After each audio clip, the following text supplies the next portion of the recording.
ጤና ይስጥልኝ በያላችሁበት ወቅታዊና አዳዲስ መረጃዎችን በፍጥነት የምናደርሳችሁ የፈጠነ ሚዲያ ነው። ዛሬም እንደተለመደው በዓለም አቀፍ ደረጃና በሀገር ውስጥ ትኩረት የሳቡ መረጃዎችን ይዘንላችሁ ቀርበናል።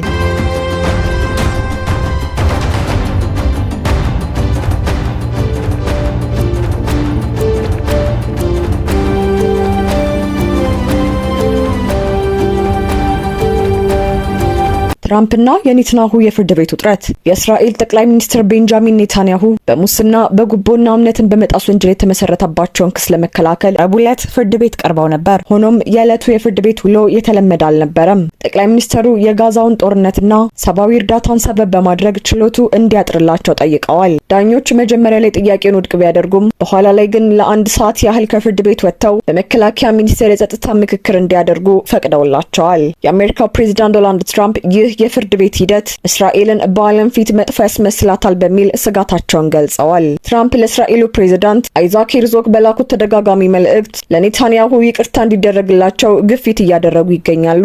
ትራምፕ ክሱን በወይንና ሲጋራ መቀበል የመጣ ቀላል ጉዳይ አድርገው በመሳል ሄርዞግ ይቅርታ ካደረጉ ብሔራዊ ጀግና እንደሚሆኑ በይፋ ተናግረዋል። ኔታንያሁ ላይ ክስ የቀረበው እንደ አውሮፓውያን አቆጣጠር በኖቬምበር 2019 በአገሪቱ ጠቅላይ አቃቤ ሕግ አማካኝነት ነው። ይህ ክስተት ሁለት ትልልቅ ትርጉሞችን ይይዛል። በአንድ በኩል ኔታንያሁ በጦርነት ስራ ተጠምጃለሁ የሚለውን ምክንያት በመጠቀም ከፍርድ ቤት ተጠያቂነት ለማምለጥ እየሞከሩ ነው የሚሉ ወገኖች አሉ። በሌላ በኩል ደግሞ የትራምፕ ጣልቃ ገብነት በሁለቱ ሀገራት መካከል ያለውን የጠበቀ ግንኙነት ቢያሳይም በሌላ ሀገር የህግ ስርዓት ውስጥ ጣልቃ መግባት ተደርጎ ተወስዶ ቅሬታን እየፈጠረ ነው። ትራምፕ ኔታንያሁን ቢቢ በሚለው የቅጽል ስማቸው እየጠሩ የጀመሩት የድጋፍ ዘመቻ በእስራኤል ውስጥ በህግ የበላይነትና በፖለቲካዊ ጥቅሞች መካከል ያለውን መስመር እያደበዘዘው ይገኛል። ቤንጃሚን ኔታንያሁ በአንድ በኩል የጋዛውን ጦርነት በሌላ በኩል ደግሞ የራሳቸውን የህግ ህልውና ለመታደግ እየታገሉ ነው። የፕሬዝዳንት ሄርዞግ ምላሽ ምን ይሆን? ትራምፕስ በእስራኤል የፍትህ ስርዓት ላይ ያላቸው ተጽዕኖ እስከምን ድረስ ይዘልቃል?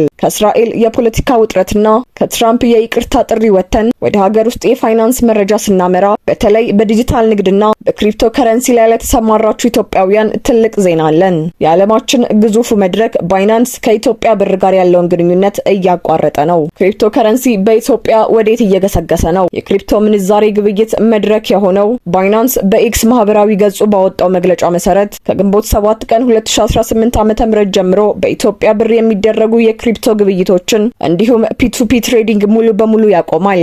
ባይናንስ ይህንን ውሳኔ የወሰደው ከኢትዮጵያ ተቆጣጣሪ አካላት ጋር ተባብሮ ለመስራትና የሀገሪቱን የፋይናንስ ግቦች ለመደገፍ እንደሆነ ገልጿል። ይህ የባይናንስ ውሳኔ ከሰማይ የወረደ ድንገተኛ ክስተት አይደለም። ከሁለት ወራት በፊት ማለትም የካቲት 20 ቀን 2018 ዓ.ም የኢትዮጵያ ብሔራዊ ባንክ ባወጣው ጥብቅ መግለጫ በማንኛውም መድረክ በብር የሚደረጉ የዲጂታል ሀብት ግብይቶች ያለ ባንኩ ፍቃድ ህገወጥና የተከለከሉ መሆናቸውን አስታውቆ ነበር። ብሔራዊ ባንኩ ይህንን እገዳ የጣለው የሀገሪቱን የፋይናንስ ስራ ደህንነትን ለመጠበቅና በዲጂታል ንግድ ስም የሚደረጉ ህገወጥ የገንዘብ ዝውውሮችን ለመቆጣጠር መሆኑን ገልጿል። ብዙዎች አካውንታችን ውስጥ ያለው ገንዘብ ምን ሊሆን ነው በሚል ስጋት ላይ ናቸው። ባይናንስ ባወጣው መግለጫ የተጠቃሚዎቹ ገንዘብ ደህንነቱ የተጠበቀ መሆኑንና አካውንታቸውን ለሌሎች የግብይት አይነቶች መጠቀም እንደሚችሉ አረጋግጧል።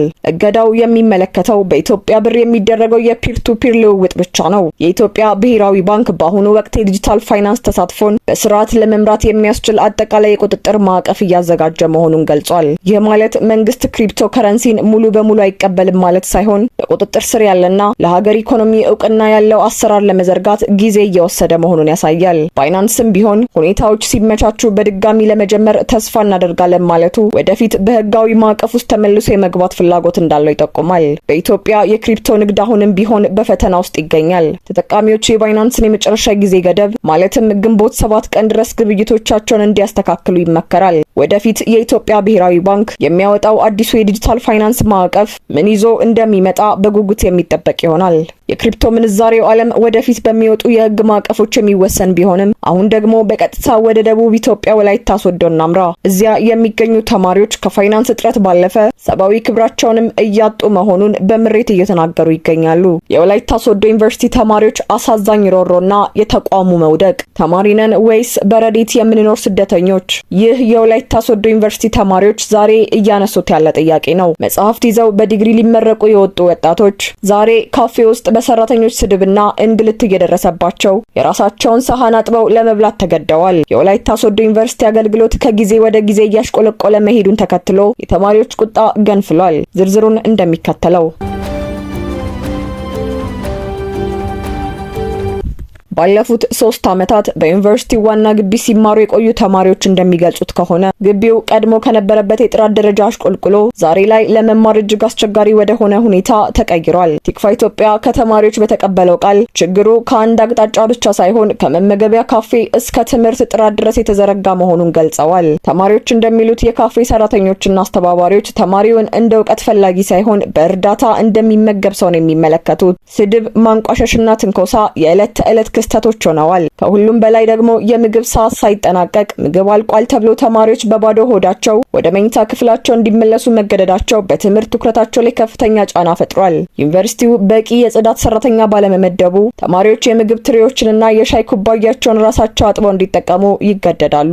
ይህ ደግሞ በግቢ ውስጥ ለተላላፊ በሽታዎች መስፋፋት ትልቅ ስጋት ሆኗል። ለመብላት የምንጠቀምባቸው ሳህኖች ለእይታ እንኳን የሚከብዱ ናቸው ሲሉ ተማሪዎቹ ምሬታቸውን ገልጸዋል። ተማሪው ወደፊት ለሚከፍለው ወጪ ከፍተኛ ገንዘብ እየተመዘገበበት ባለበት ሁኔታ የሚቀርብለት ምግብ ግን ጥራት የሌለውና ያለ ተማሪዎቹ ፍላጎት በየጊዜው የሚቀያየር ነው። ለምሳሌ መኮሮኒ በቅንጬ መተካቱና በሽሮ ብቻ እንዲወሰኑ መደረጉ የተመጣጠነ ምግብ የማግኘት መብታቸውን ገፏል። ችግሩ ከካፌ አልፎ ወደ መማር ማስተማሩ ሂደትም ተሻግሯል። በዩኒቨርሲቲ ውስጥ የቀለም እጥረት አለ በሚል ፈተናዎች ሳይታተሙ መቅረታቸው፣ መምህራን በገዛ ወጪያቸው ፈተና እንዲያባዙ መገደዳቸውና አልፎ ተርፎም በፕሮጀክተር ፈተና እንዲሰጥ መደረጉ የተቋሙን አስተዳደራዊ ውድቀት በግልጽ ያሳያል። በጤና በኩል ደግሞ አምቡላንሶች ናፍጣ የለም በሚል አገልግሎት ማቆማቸው የተማሪዎችን ሕይወት ለአደጋ አጋልጧል።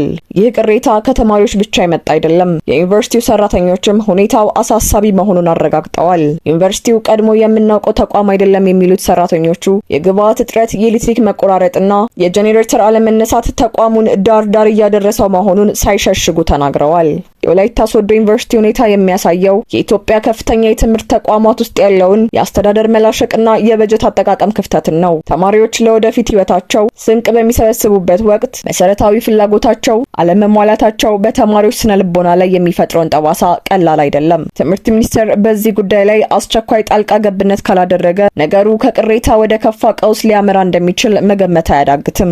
ለዛሬ የያዝናቸው መረጃዎች እነዚህን ይመስሉ ነበር። የወላይታ ሶዶ ዩኒቨርሲቲም ሆነ ሌሎች የሚመለከታቸው አካላት የሚሰጡትን ምላሽ በቅርበት ተከታትለን ለእናንተ የምናደርስ ይሆናል። የፈጠነ ሚዲያ መረጃዎች በየጊዜው እንዲደርሳችሁ ቻናላችንን ሰብስክራይብ በማድረግና የደወል ምልክቷን በመጫን ቤተሰብ ይሁኑ።